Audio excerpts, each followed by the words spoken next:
Welcome, ladies and gentlemen. Here we are back with the quarantine questionnaire with HRL, brought to you by Reliable Diamond Tools. If you're ready, we're ready too.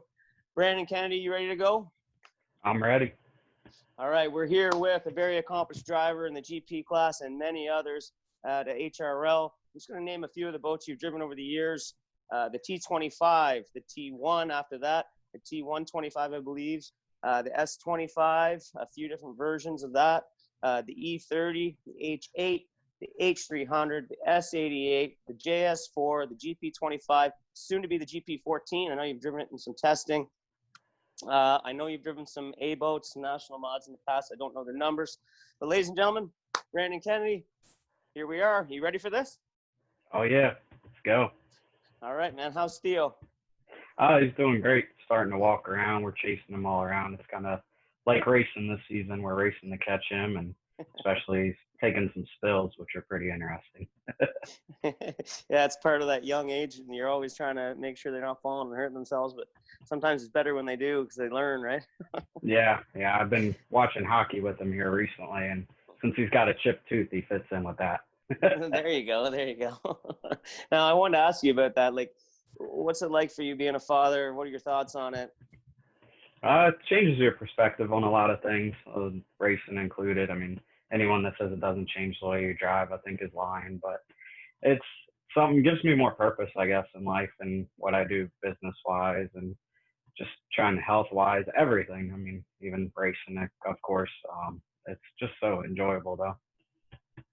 Yeah, it really does change your perspective. I agree with that 100%. And maybe not in a bad way. It probably actually makes you a better driver because you're making better decisions out on the race course to make sure you take care of yourself and your equipment as well, right? So it's just one of those deals. So you have a ton of family history in your sport. Is there anybody that hasn't raced? No, I don't think so. I mean, everyone's raced. The only one that never really raced the boat was my mom. She drove once in testing in my dad's old 2.5 stock, but she thought everybody was waving at her that she was doing a good job, but they were telling her to go faster before she blew it up from overheating. But she raced cars and did well on that. So. Yeah, that's the thing about boats. Your first time in it, and you don't realize how slow you're going. Yeah, I spun out 6 times until my dad said, just keep your foot in it. Yeah, don't let out, right? Yeah. Yeah. That's a hard thing to learn too when you first start driving. It's like, no, keep your foot to the floor. Believe me, the boat will handle better. Yep, exactly. All right, Brandon, who's the best driver that you've ever raced against? I'd have to say my dad. I mean, he's the one I idled my whole career after, and we never really got the chance too much to race side by side in equal equipment, and wish we do someday. Maybe, never say never. Maybe do it in a GP, but we'll see. But he's taught me a lot watching him, and obviously being able to be side by side.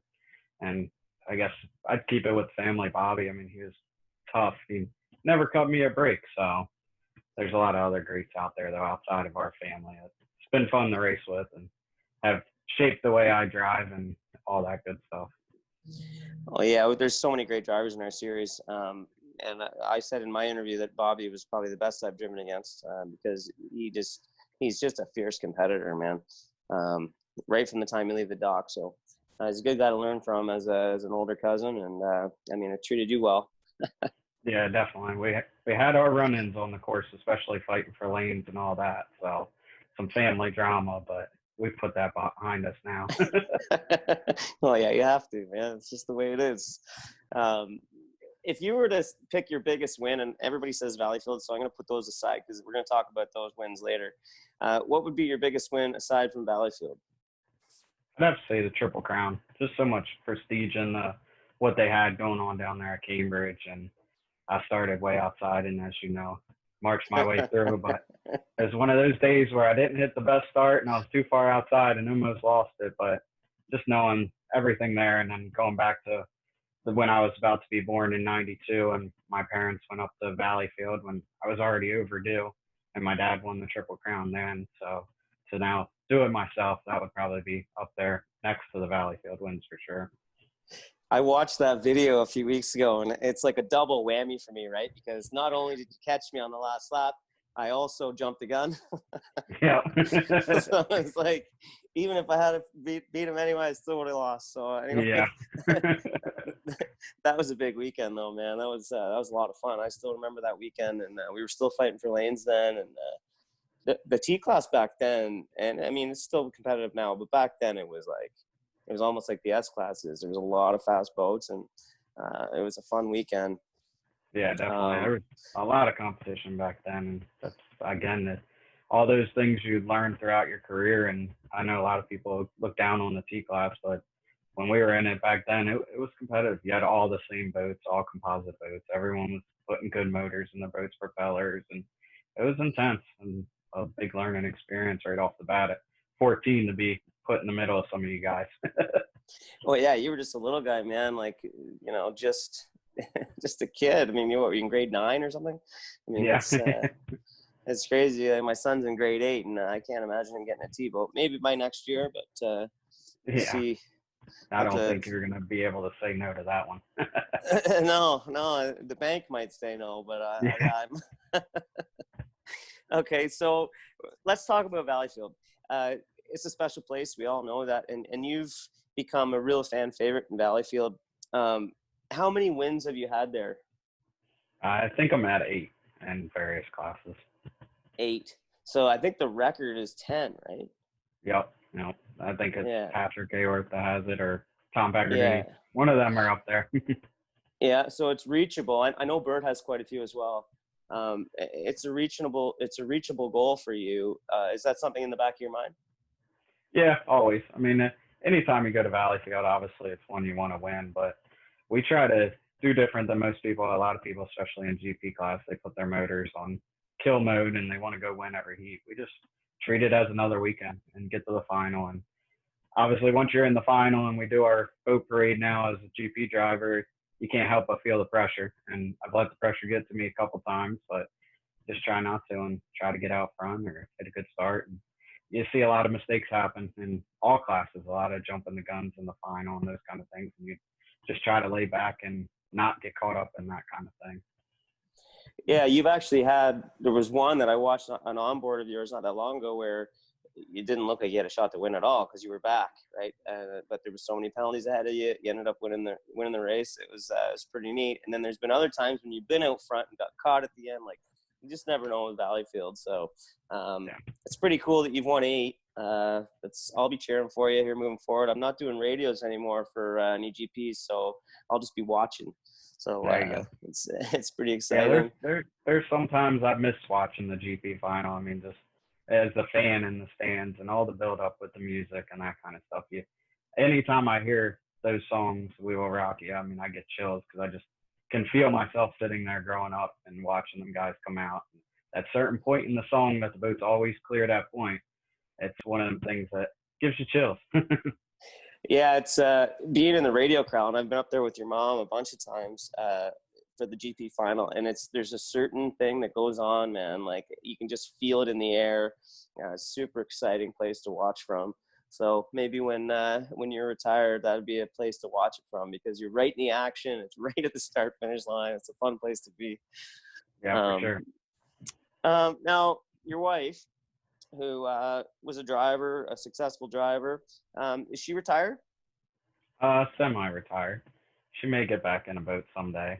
We did sell her 2.5, so now our options are going to be different. But whenever she decides, we'll either get her another boat, or who knows, maybe if I can convince her, she'll drive the GP25 soon. Wow. Is it public knowledge of who you sold the boat to? I was kind of letting them announce it themselves, so they haven't really announced that I know of. But it is staying in the HRL series and be running 2.5 stocks with 2 younger kids, 17 and 20, I believe. So good families. They're definitely going to be an asset. Another one of them families coming out of the outboard world. So if it's anything like these other guys coming out of outboard, going to have our hands full. Actually, that's really exciting because the 2.5 stock class is building up to be a real young gun deal. So that's awesome, man. And there's more young people coming in. We need it badly. At least from my perspective, I'm in my 40s. So when I look at it, it's like, man, where are all the young drivers? So it's nice to see them starting to come out. So it's good to hear Carson might get behind a supercharged motor at some point here. Yeah, we'll see. She's Yeah. still on the fence about it, but Yeah. told her you can even go out and just run half throttle, you'll still be going over 100. Yeah, exactly. And if she finishes, she probably still finish high in the points. And Yep, exactly. That's funny. What about car racing? You still doing that? We sold our race car, I guess a year ago now, and I still want to, but it became time to pick a sport between car racing and boat racing, and for now I'm kind of holding out. But if they come up with putting that championship race at like Indianapolis again or somewhere I really want to go, then might jump back in. Good thing about that sport is we could go rent a car each weekend. It's pretty cost effective. You can just kind of arrive and drive. And got a few good friends that do that, so someday. I'm never say never. I wanted to touch on it a bit because your family is known as a boat racing family, but on your mother's side, your grandfather is very involved in the car world. So a lot of people may not know that. So I just wanted you to touch on it for a minute about his influence on you in racing, and what that has meant to you. Yep. Yeah. So my grandfather on my mom's side, Wally, he had a 5-liter back in the day that D Wisely drove. Very successful. And he never drove a boat, never drove a race boat. He had crewed on sprint cars and all other kinds of things. And then I guess probably 15, 20 years ago now, he decided to get in the SCCA car racing. So he bought an open wheel spec car. So there was no car setup differences for people, just kind of driver. And he just fell in love with it. He got to go to different tracks all over the country, Sebring, VIR, up in Ohio, mid-Ohio, and then Road America, things like that. So he got to enjoy a lot of the things people don't get to enjoy. And when I started driving my parents' race car, I guess when I was 16, here and there, when boat racing wasn't out. And then my grandpa made a deal with me that if I went to college and I went to Wyotech in Daytona for marine mechanics, that I could drive his race car. So that kind of started it. Once I got in the open wheel with downforce, it was a lot of fun. And we just kind of progressed into getting a little more serious about it. And then he took a step back and started doing more of the crew chief role. And he really knew what he was doing when it came to setting up a car and giving me what I needed to go out there and compete for wins. Yeah, you were pretty competitive. Eh? You were always up in the top 2-3 places. Yeah, it seemed to always have speed. I mean, I could learn the tracks quick because I never went to them. I do think a downfall of not racing as much as some of them guys were is just some of the little things about racing around other cars. I'd make more mistakes than most people, but it all comes down to seat time. Well, yeah, it's just like anything, right? The more you drive it, the better you get. Yeah, definitely. So if you had to choose, what would you choose? Bud Light or Coors Light? Bud Light. Yeah, me too. I was gonna bring one for the interview, but I wasn't sure about that, like how it looks. So, how many championships have you won? I guess HRL championships 2 and APBA, I think 4 high points. And you were in the Hall of Champions as well, right? Yeah, Hall of Champions twice. Yeah, that's a pretty cool honor. That's one of the things that all boat racers chase, and I just never had the ability to race that many APBA races, but that's a cool honor, man. I was talking to Monahan about it. He was really excited about getting in there finally last year. Yeah, so definitely, there's a long list of good drivers in that. Oh yeah, tons of them. So if you were to pick your favorite, who's your favorite HRL staff member? I don't know. I think everybody would choose Anne Maria. She could be a little brute sometimes, but she's super nice when you're on her good side. But I love all of them. I mean, they're nice. All the crane ladies, Betty and them. It's hard to pick just one. They got a great staff out there.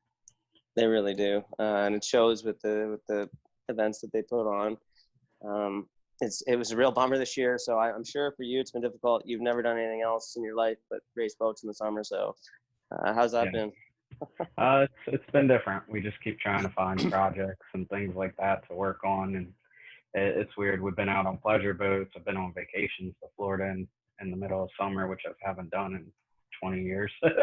Yeah, exactly. It's been very weird and frustrating. Yeah, it has been frustrating. Speaking of projects, have you got the old T1 out and started rebuilding yet with Theo? Nah, I think it's too far gone. I look at it all the time. It sits in my parents' yard, and the left sponson's still good, and that's about it. Oh, really? Yeah, I I everything thought it else is was. pretty melted. That's too bad. I thought the frames and everything were still all right in it. No, they Uh, pretty much melted. all right. What about the rebuild of the skiff? How's that been going? Have you guys started to put that thing back together yet? Yeah, it's pretty much all fixed. We got all the inside work done, new bulkheads and stuff in it. My dad's working on doing a wood deck for it because we can't get a fiberglass deck for it. So we're gonna do it and make it a riverboat for now. Um, it took me a long time to just want to grind all that fiberglass. So I waited till it was like 110 degrees out. Felt like that was Yeah, a good time. And it's a good time. my crash buddy Mason, he didn't come down to help grind. He must have been out there scoping girls or something. Well, that's the age he's at, man. It's Yeah, he likes that was to tell actually. everyone. Well, I'm sure he tells everybody about that accident too. Uh, watching it over again, you could see like kind of from, even though the camera was so far away, you could see how much it freaked him out. I know he Yeah. played it cool, but that accident was really scary. So it was good to see you guys pop out the way you did. And is there GoPro footage of that accident? No, I couldn't get it to turn on. The GoPro was there, but the whole warm up, I was trying to get it to turn on, and that's just the way it is. Anytime I crash, I seem to not have my onboard stuff. Because that would have been a crazy one. Yeah, That it was the most wild thing I've ever been through. I mean, the only thing I can compare it to is barrel roll and a hydroplane. Like, just things change in an instant. And I thought we were just upside down and it was going to pop back up, and then I was like, nope, it's gone. Yeah, the boat's gone. Yeah, yeah, it was nuts, man. It was quite the experience watching them actually retrieve the boat too. We were all there because we stayed the night, and it was wild. I've never seen that done before. Yeah, I didn't realize. I thought it was a lot deeper there in Tonawanda. So to learn it was only like 21 feet or something like that is good. It could have been a deeper race course and never to be found again. So at least we get to fix it up and cruise around the river with it. Yeah, so you don't have any plans on bringing that back to race in the near future? No, I believe we could fix it strong enough to race, but it's just that thought that it crashed and went to the bottom, and I don't think it would feel good to be in it. So we're talking about getting a new one and maybe being back to the HRL circuit with it, but we'll see. Time will tell. Yeah, well, you got your hands full for now, so but yeah, it would be cool to bring one back and see you go again. So speaking of Tonawanda, what's the roughest water that you've raced on? I always thought it was Brockville, but here lately I'm starting to think it's Tonawanda. Even on a good day, Tonawanda will chatter your teeth. I remember one heat with Bert, and we were running, I think it might have been a final or a qualifier, and like I felt like I knocked myself out and like chattered my teeth, and I thought I would come in and have like broken teeth. That's how hard I hit, and we just kept going because the adrenaline keeps pushing, but that was just a normal Tonawanda heat. Yeah, I've got some awesome pictures of just over the years of that race course where the boat's completely out of the water, and you don't realize it when you're driving, but right. When you get back to the shore and they're like, dude, you were like 6 feet out of the water. It's like, what? Yeah. When we go there, I'm glad to be in a GP because I couldn't imagine being in a 2.5. Oh, that's a nasty, nasty ride. So do you think Mason's ever going to drive a hydro or what? He was going to get in ours, but unfortunately we decided to sell it. So hopefully, I think he's ready to. If the opportunity ever arises, he'll definitely jump in and give it a go. But he's getting ready to head off to college to learn to be a machinist. So that'll take a lot of his priorities for a little bit. Oh, yeah, for sure. I know that he's wanted to drive for a long time, and he got to watch his sister do it and be successful. So, it must be on his mind. But that kid has been around working hard on boats since I can remember, since he was real little, like probably 8, 9 years old. So maybe before that. So it'd be cool to see him out there. Yeah, definitely. He's been a great help to our team. I mean, in the shop at the races. I mean, although Sundays, he's a little slow on Sundays, and we just call it Mason Sundays. But he's ready to go home, I guess, at that point. I wonder, he might have to have Tyler design his cockpit, though. He's getting pretty tall. Yeah, he is pretty tall. So boxers or briefs, Brandon? Boxers. Yeah. Soap or body wash? Body wash. Yeah. Okay. Why don't you tell me a little bit about Hage Tool and Machine? I know that your father's been very successful with that business. Are you working there full time? Yeah, working full time there, and then I also own a company, Haterade High Performance Cleaners, which through the boat racing, that's how we got that with our sponsor EMS. I'm partnered with John's son in that business, so we sell all kind of boat cleaners, car cleaners, all that good stuff. But full time at H Soul, so that's my main gig, and just do a little bit of everything there. And my dad started the company in 2006 and done well for himself. I mean, all our hardware seems to set records and get put on good boats with good people. We just try to do our best in the sport of boat racing to provide good equipment for people and try to be innovative. We have probably 30 or 40 skid fins around the shop that have went on and off our boats throughout the years. And my poppy always is like, you got to get rid of these. And I'm like, what are we going to do with them? Yeah, But exactly. we do testing on our own things and then give them to our competitors and hopefully make them better. I don't think I've ever driven anything without Kennedy hardware on it. I mean, some of it was modified with Hewitt, but most of it came from that shop. So I think that most of the boats on our series could say that. So for people out there that don't know, these boats wouldn't go around if it wasn't for that shop. So that's a pretty cool honor to be able to say that, right? So good on you guys for doing that for the sport. I know that's not the only thing you guys do. So it's kind of it's a labor of love, right? Yeah, keeps us going. Yeah, you don't get rich off building hardware for hydroplanes, so you're taking your love and giving it to others to help them succeed in our sport. So that's great. Yeah. So who would you think is the sexiest driver in the sport if you were to pick? I'd have to go with my wife, Carson. Nobody's had the guts to say that yet. I've been waiting. Yeah. I was watching Dylan's interview and I really think he was going to say it, but then he got scared. Yeah, he got scared of what somebody would say to him. That's so great. Okay, what about the biggest bromance? I have to go with Kent and Levi. They've been going at it for a long time now. They have been. I spent the weekend with them last weekend, and nothing's changed. Yeah, they're always. I think the first one's up, and the last one's go to bed too. Yeah, they are. They bicker like a married couple, so it's it's pretty funny. So the GP14, cool opportunity, right? It's a different hull, different team. Tell me about it. Is it going to be the same color as it was before? I see you have the shirt on there. Yep. Yeah, pretty much same colors. Little changes like they did Donnie and Grant's and Paul's boat this winter. Yep. Adding a little red stripe. So all that's same. EMS is joining us on this boat as well. So that's good. We have a great sponsor in Liqui Moly. Their marine oil line is just phenomenal. We've seen great results in the Grand Prix engine, just on the dyno so far, and look forward to running that. But yeah, cool opportunity. Glad Richard came to us with it over the winter, and the boat's fast. We did testing with it last winter, and it's fast. Got potential. We put a lot of different changes to it this winter and changed a lot of things. So took some weight out of it, those kind of things. And we were super excited to go to Cambridge for the first race. Felt like we had a really good shot to be where we were with the 25, if not faster. So it's a solid boat. I mean, Mark Tate and them guys and Scott Kraftfeld and everyone that was involved did an amazing job building the boat. So it's definitely the class act team.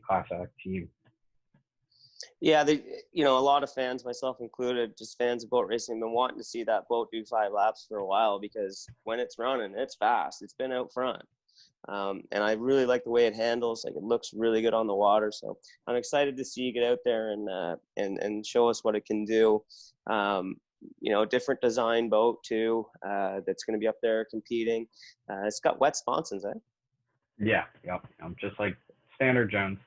So The good thing is I got all the knowledge from driving the Pennzoil boat and all the changes we've done to that to make it more, I guess, like a Henderson, because they're one of the fastest boats up there. But there's a lot of different things to this boat, and the handling is just unbelievable. It drives so much easier than some of the other boats I've been in. So I think we're going to translate that into speed. And did about 20-25 laps testing and plan to do about that many more in probably October at this point. Test a bunch of props and just be better prepared for 2021. That's awesome. Is there a cage in that boat too? Yeah, full chromalloy roll cage and fiberglass fin. Yeah, it's. I wanted to talk to you a bit about safety because obviously we had a difficult year last year where we lost a friend of ours and with Matthew, and it was sad, and it kind of gave us all some perspective on what's important, right? So I've seen a lot of safety discussions, a lot of work going into safety from a lot of different people. So I just wanted your perspective on that, what your thoughts are on that. Yeah, I think what everyone's doing is great. A lot of good testing going on throughout all of the sport, and even outside of HRL. I know UIM's working on a lot of things on their end after the accident. Definitely was something we never want to see again. No. And we kind of, it hits me close to home because of my accident in Detroit and the fact that I'm still here, but our friend Matthew is not. It really hits close to home. And just kind of take everything you learned throughout the years of racing and what you saw, and we just got to do what we can to make everything safer, whether it's race courses, roll cages, composite capsules being thicker, things like that. The sport will rise up and we'll be safer than ever, and we'll all feel good again, but it'll take a little bit for sure. I agree. And another, like I think you mentioned it there with the race courses is a big one, right? Like some of us drivers, and I've tried to do that lately, is step in to help with HRL and set some courses or help them with setting courses. More drivers need to step up and make sure they realize what's safe for us to put on a good show. Yeah, for sure. You know, there's a reason why these boats need a certain arc to turn, and like Valleyfield's always going to be Valleyfield. But some of these bigger courses, like where there's room, we can put on a good show with big courses. It's not going to be the inside boat that wins every time. Like there's other ways to go fast from the outside. So yeah, definitely. I think it showed this year. I mean, I always kind of had that thought too, that the tight courses made the racing better in HRL and kind of gave the lane one a disadvantage. But I think you saw at Detroit with the 350s and GPs. I mean, that big course. And I think we have such a quality show, quality boats, quality teams, quality drivers, that a big course actually makes for better racing. So it'd be an interesting try. I know they tried something different at Bournemouth, which it was different. I would love that course somewhere other than that rough area there, but at least they're trying things, and I think we can move them in the right direction as drivers and get them to do some better things with race courses, and I think their show will be enhanced as well. I agree, and I think they're really listening to what the drivers are saying, which is great. Like I've had a lot of meetings with Didier and Anne-Marie and Patrick over the years, and Michelle, and just I think they're listening. I think they're doing their best. So it's exciting. I think you're going to see a really good product when we get back to this. I hope it's next season. If the cases start to drop, oh my goodness. Yeah. We've been really lucky up here in Canada, knock on wood, but it's scary watching what's happening down there with you guys. So I'm really hoping that gets better and we get back to this soon. You know, it's just one of those deals where we have to just be patient, right? Definitely. So push-up challenge. Did you cut yourself on purpose so you didn't have to do them and make your wife do them, or? Yeah, pretty much. I was not enjoying it. I thought that as the days went on, I'd get stronger and it'd be easier, but for some reason it got harder. She looked like she was pretty good at them, man. She was doing them off her toes and stuff. Yeah, that's why I told her she needs to drive GP. She's stronger than me. Yeah, that was good. I like that challenge. It was a fun one. Speaking of that, who do you think the weakest driver is? Shoot, man, I don't like to look at that, but I'd have to say either Tyler Cadats or John Shaw. I like it. What about the strongest? Probably Tommy Thompson. That's what everybody says. I've seen him throw some people down and even throw a pool stick at me once, so he's got some strength.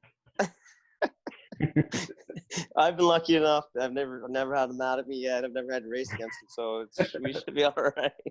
Yeah. That's too funny. If you were to pick a champion and you can't pick yourself, I've changed the rules on this. So you're going to pick a champion in all the classes. So we're going to start with skiffs. Who do you think is going to win the skiffs? Little Billy Sewell. I think he's going to shock him this year. Dad's working on a lot of speed in that boat. We're building a new rudder for it, so it'll have some H-tool speed in it as well. And I think Jimmy and Tom are going to have a little go at it, and they're going to get penalties. And this HRL type stuff, penalties kill you. So I think Billy's going to take it on. Be cool to see. It'd be cool to see because I don't think anybody's really looking at it other than those two front runners, right? So it would be cool to see somebody else throw a wrench in the middle of that. And I'm going to interview some skiff guys soon, so we'll see what they have to say. Yeah. All right. So the 2.5s. I know you just sold your boat to the young lads there. Is that your pick? I think they're going to do well. I think their first year they're going to have struggles like anyone does, especially coming from outboard to inboard. Not too many can do it like Dylan's done it. Unbelievable. So, but I think they're going to be competitive. But I'd have to go with probably Owen. He's got some of the most experience in that class, and he's worked hard for it. So I think if he can keep himself clean, don't jump the gun this thing, he'll be in the running for it. It's like every class, right? You can't have a DNF. It's nuts. Right. You have to finish. So, I tend to agree with you. I think Owen has a great shot at winning it. But there's always a shocker. You just never know. I know that Tristan Mayhew, I watched a bit of their testing. The boat looked really good. So you never know. Yep. You never know. I mean, he comes from that family, right? They're competitive. So definitely. Yeah, it's been fun to watch the 2.5s evolve since the split. I mean, the HRL definitely did the best thing there with the split, and it's made competitive racing in both classes. And like I said, anybody can win. And with the sign lanes going from inside to outside, it takes a lot of thought and skill to keep your boat up front. 100%. What about the Fs? I'd have to go with Grant being on the team, and then they're doing a lot of testing, probably more than most this year. So they're going to be competitive. But again, that class, anybody can win. It's just a toss up. And I know you're going to be in the running. Al's been in it every year, and you're very smart with your driving. So we know it's going to be tough. It's going to come down to Balmoral or whatever our last race may be next year. I agree. And speaking of Grant, I'm going to interview too at some point here. I think he's come a long way as a driver in the last year. I watched him. He's a lot smarter. He makes good decisions, and he's not scared to lay it in there either. And he's got great equipment. So that boat's been fast for a long time. I mean, I was actually just visited with Rob Stevenson last week. He's doing awesome, but that boat was always top of the charts fast, right? So yeah, no reason to believe. Matt put a lot of heart into that one, just like our T-boat, and there's got to be little things different with it that no one can even see that makes it that fast. Yep, no, I agree, man. There's something special about it. Now, this is a really difficult one, 350 class. It's a major toss-up, but what are your thoughts? I got to keep it within the team. I think it's going to be between Donnie and Paul, but if they don't win it, man, it's a toss-up anywhere else there. Kent's always in the running, but with the GP, that's going to take a lot of his focus away, and it's going to be hard to keep himself up there. Got Nick Roos. He's pretty good in that class and always up there, always making finals. Be nice to see Andrew have some consistency and get rid of some of the issues because, they got the fastest boat, I think. Just got that consistency deal. But Raylan's one, he does not care about points, so he will cut the boat apart to make it faster next week. So, and if it doesn't work, we'll cut it apart again. I know he's one of those guys that I'm so glad's in the sport because he's always evolving and trying new things. That thing was so fast in Lakeland, man. Like nobody was even close to it. I told Kent, I said, you better get your money, bud, and start fixing and working on that thing because you're not going to touch the 300. Right. And I can guarantee it's probably different since they've run there. Yeah, probably. Yeah. All right. So GP, can't pick yourself. We all know you're going to be there. Who's gonna be your biggest challenge this year? Well, obviously the Steeler will be there, but I think the competition's going to be tighter than it's ever been. Brody started running really good at the end of year 35 with the surge motors now. Just got to get Monahan up out of that wheelchair and up on the wheel. But they're going to have a ton of consistency, and that boat's fast. I got to drive it last year, and it's going to be even faster this year. So I really think, because I will never vote for the Steeler, it's going to be the 35. There you go. He was actually my pick too for this season. I think people aren't going to realize what's coming there. He's hungry and he's going to be there. So I'm excited for Mike. It's a great opportunity for him. So now I'm a little disappointed that Luptons aren't there this year. But with this year off, you never know, man. Maybe they'll come back too. I think they're brewing on something, but he doesn't want to try to chase me again. You got to be confident, Brandon. Got to. Kenny's boat looked good, though. Yeah, it did. They've done some good things. A combination with those flaps on the Henderson, every boat I've seen with them has been fast. I mean, back to a lot of Super 7 days. I mean, so we'll see. Yeah, just got to get Jack to maybe crack the throttle or something on the backstage in Valleyfield. Yeah, but just freeze it. You're never glad to watch someone flip, but that was getting ready to be a gnarly heat with him on my outside and Ken on my inside. If that one would have went all 4 laps, it might have been one of the best ones yet. No, I agree, because you were gonna have to push because he was flying. Oh, yeah. Yeah. So if you were to pick any, obviously your father has been your biggest influence. He's taught you the most in the sport. Who would be second? Say younger days, Jimmy King. I always looked up to him. He just pushes the boat harder than most people, sometimes too hard, but he was my idol when I was younger, until I realized my dad was my idol. So then ended up racing for the championship last year, and ultimately for me to screw it up in the end was kind of heartbreaking, but it was cool to be able to race one of my idols that I grew up with. That was crazy to watch, the last 2 weekends, because you screwed up, then he screwed up, then you screwed up, and then you guys both won a couple of heats. You know what I mean? It was nuts. So you're like, oh my God, who's gonna make the biggest mistake here? Yeah. And for you, the boat just filled with water, and you were done by then. You're not gonna run with that boat when you're full of water. But everybody's excited about that final, man. That was crazy. Yeah, there was so much build up for it, and totally it was 100% my fault. I was just in my head too much, I guess, and I was overthinking the race. And next thing you know, I looked down at my clock and I was like, I'm on the front stretch and it's 45 seconds. I'm like, I'm late.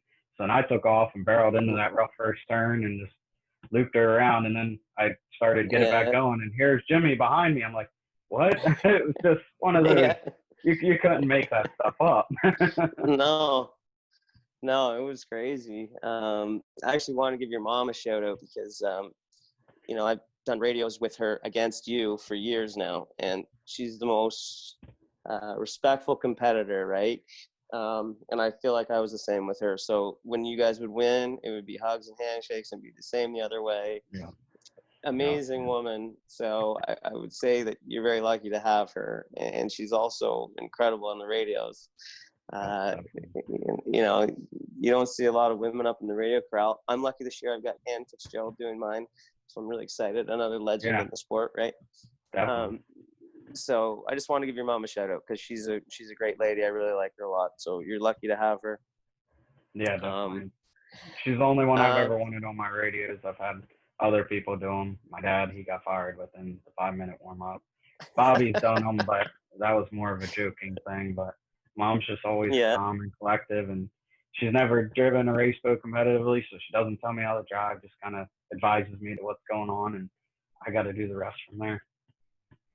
She filled in with me last year for a couple heats in Tonawanda, and I really liked it. She was calm and really good.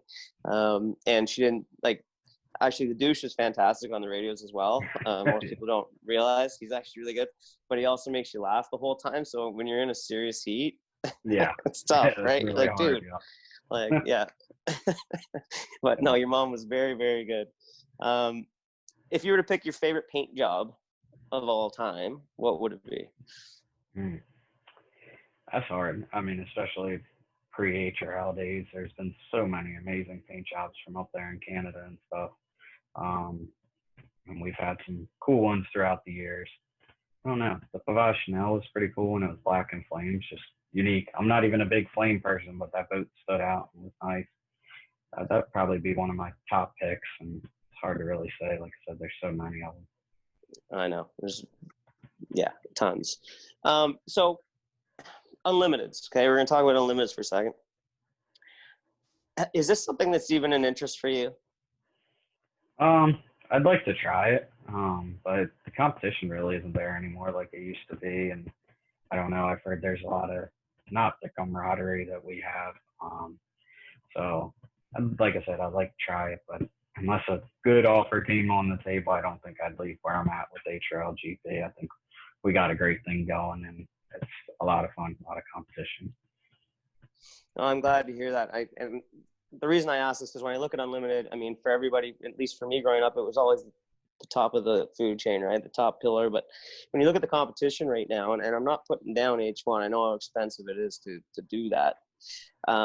It's just not there. And it just seems like the racing competition in GP is just so much better. Like, that's just my opinion. I know there's people that disagree with me, but I like to hear that you plan on staying where you're at, man.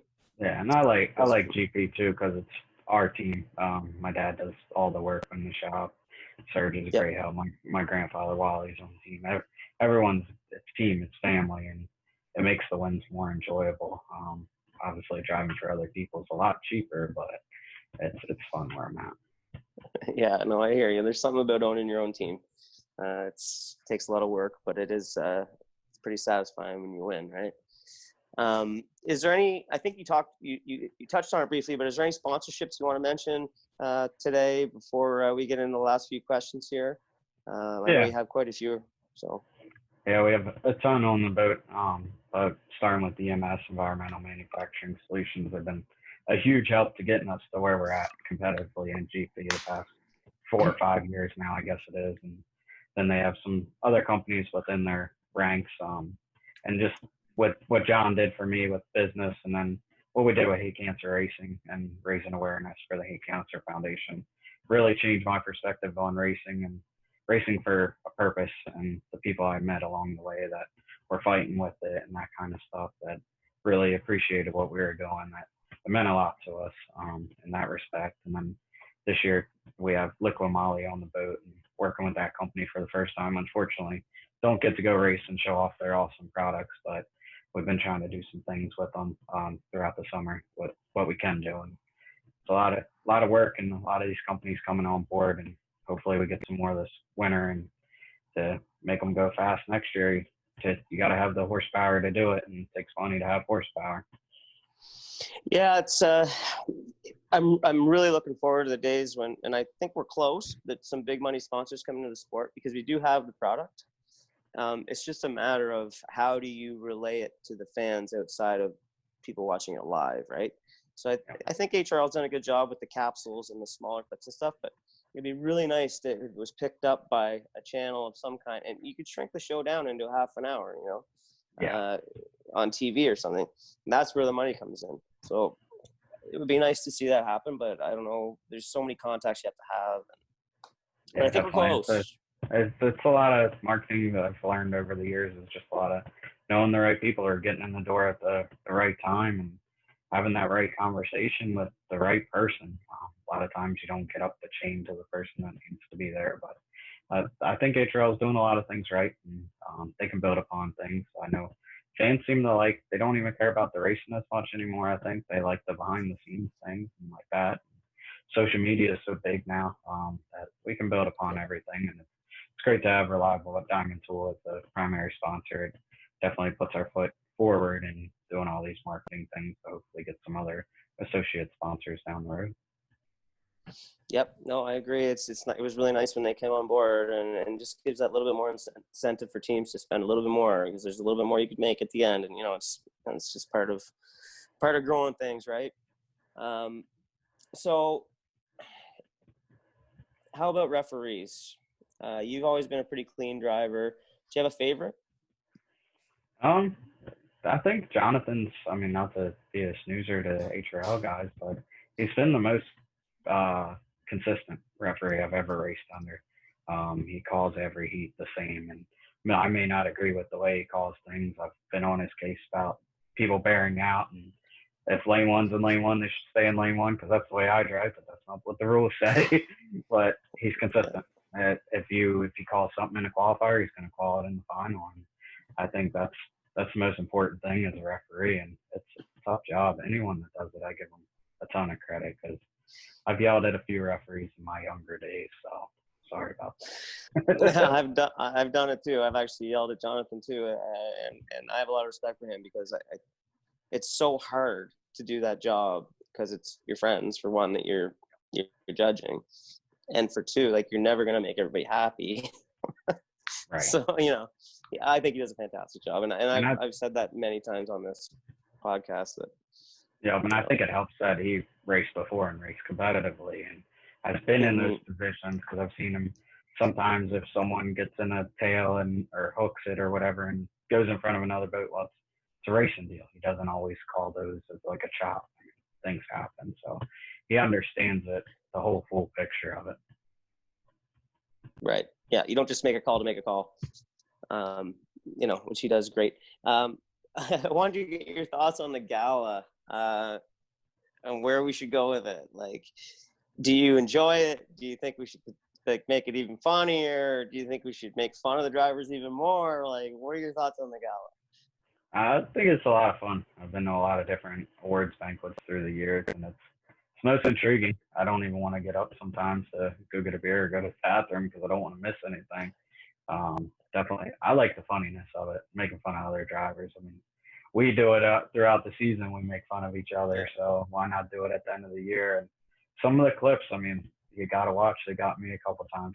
You got to watch your back because they're always preparing. From the start of the season, they're preparing for that Gala, and that's really cool to see it happen. The only thing I wish they did was free beer. Free beer, yeah, that would be a crazy situation, though. At least for the champions, that'd be nice. Yeah. Well, that's something I can bring up to them at our meeting if we ever get to meet again. Because I'm always looking for ways, because they're actually really, really innovative with the way they think about how they're going to put it on, right? And they have a lot of different people writing the material, and they're fantastic. They're funny, they're smart. So they're always looking at ways to catch people off guard. So the free beer thing might we'll see how that goes. Now you want to see Monahan win a championship, and now that they're having free beer. There you go. Smoke everybody. All right. Do you have any major rivals? Well, I always thought it was Bert. We had a lot of run-ins and a lot of great races, but I'm learning to find out it's whoever drives the Steeler, because the team doesn't like me too much, and I think they encourage their drivers to beat us as much as they can. So even though I said Jimmy was my idol last year, he was my rival. So yeah, exactly. Andrew and I are good friends, and I'm sure we'll be rivals in 2021. Yeah, I'm sure you will be. And did you hear Monahan's answer on my bromance question? Did you watch? I did not. By any chance? I missed that one. He was too long. He said the biggest bromance he said was the Steeler. Whoever's driving the Steeler, and Mike Andrews and Mike Evline. It didn't matter who was driving. True. Yeah. Very true. Okay, last question. Any driver you could race anywhere, anytime, any generation, just you and them, deck to deck, who would it be? Shoot, that's a hard one. There's been so many good ones. I know. And I've got to race a lot of them. So I would say have to get back to unlimited ranks, and I guess the top one there at Chip Hanauer. You always want to be the best. You got to beat the best. So it would be nice to go back and race him, preferably in a GP. In a GP, yeah. Did he ever drive a GP boat? I don't think so. I don't know how much he drove inboard wise, but obviously did a lot of good things in unlimited. And that guy, I've watched some of his old videos he had way lesser equipment, and he still won because he was just so good. Like, nailed the start and just gone. He was awesome. Yeah. Well, Brandon Kennedy, very successful Grand Prix driver in his own right. I'm very happy to have had you on the podcast. Thank you for taking your time and being here with us today. And I'd like to wish you all the luck for 2021. Then. Yeah, man, appreciate it. Enjoy being on the show, and thanks HRL and you for doing this. Keeps us doing something this weird season we have going on here. I know, it's craziness. But yeah, so from HRL, from all of us, thank you, Brandon. And let's get back to it as soon as possible. Cheers, everybody. Cool, man.